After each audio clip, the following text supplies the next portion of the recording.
Hey guys, welcome back to another tutorial video. Today I'm going to be revisiting the secret piston door that we made last time. If you didn't see that, I'll have an annotation link on here so you can go check that out. It's an 8-minute video on how to make secret piston doors. We were asked by a viewer by the name of HaloFan1560, and he said, "Thanks, this helped, but I need a video of a piston door with a button lock. Thanks." So I've made that, and let's go check it out. Alright, so now we're back in the tutorials world, and here I have the piston door with the button lock. And so before I modded it, this is the part that I modded, you would click the button and the door would open, and you click it again, the door would close, and you could have this on both sides.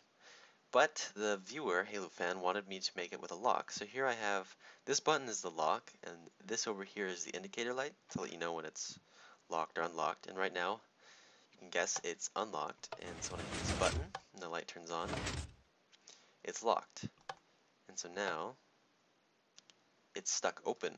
Or if I unlock it, shut the gate, lock it again, now it's locked close. So there's a few different things you can use this for. Basically what I did was I added this here, I added an inverter, and I added another inverter so that this is always on. And I added a toggle switch to the button because he specifically asked for a button. So I have this hooked up to a T flip-flop, and then it outputs the power to block this. This is basically how locks work. I'm going to go over this later in the video. I'll make it so it's easier to see. And then I had, if this is outputting power, I hooked up to a torch. And the funny thing with torches is it's kind of inverted, so I had to hook up another inverter so you can see the effect. So that's basically all it is a T flip-flop hooked up to a couple of inverters and then back to everything else that's normal. So I'm going to tear this all down and we can rebuild it. See you in a sec.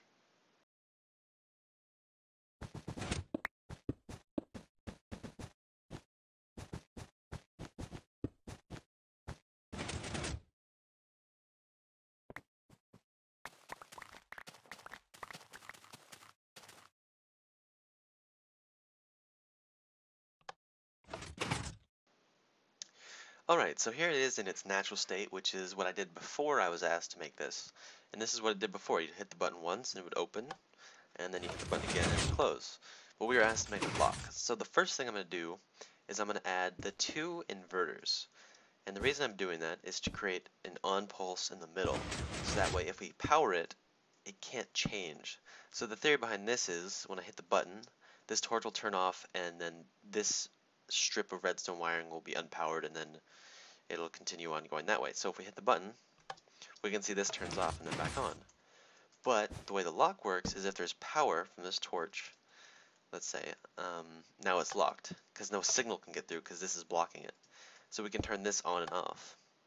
But our viewer wanted it to be with a button.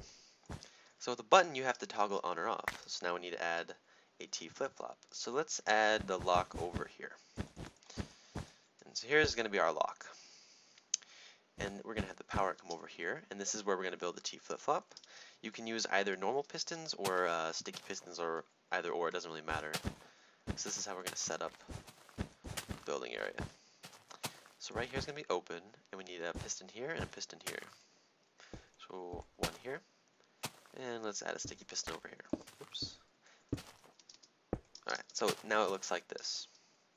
And you need one block in particular to transmit the signal, and just for demonstration I'm going to use a red block. So the red block is our important block, and you're going to need 2 redstone torches on either side here. And so now when we hit the button, we have it switch. And the whole idea of this is that we put, say, a redstone torch here. When it comes over here, this red block is now powered. So we can have a redstone current come up from it here. And this will be our toggle. And so let's have it come over here. And so now we can see when I hit this button, that wire over there should turn off. And that's because it's no longer transmitting power to this. Now, however, it may look on, and that's because we have interfering signals. So let's just add a repeater here. so we can tell the difference. So now it's off, and now it's on, and so this should be locked. Alright, it is. Now remember, if you want to lock a lever is a lot more easier, but specifically a button, that's fine. And just for added fun, let's add an indicator light. And we want the indicator light to be, I don't know, say over here. Alright, so you have to use a torch for this, or you could use a lamp. We can actually try that in a sec. So here we have the torch is off, but it's locked, and that's kind of weird. So to make sure that's on when the lock is on, we need to add an inverter. And boom, there we have it. Lock is engaged, lights on, can't open the door. And just for fun, let's add a lamp. See how that works. Here's the lamp. Alright, so here's the lamp. Alright, lock's engaged. Lock's disengaged. And that's kind of new. I actually haven't used indicator lights with lamps before. That kind of interests me. So if you hit the button, door's locked. Thanks to HaloFan1560 for recommending this video, and I'll see you guys next time. Don't forget to leave a like, subscribe if you want to see more videos, and drop me a few comments if you want me to make something or add on to something as I did here. And I'll see you guys next time.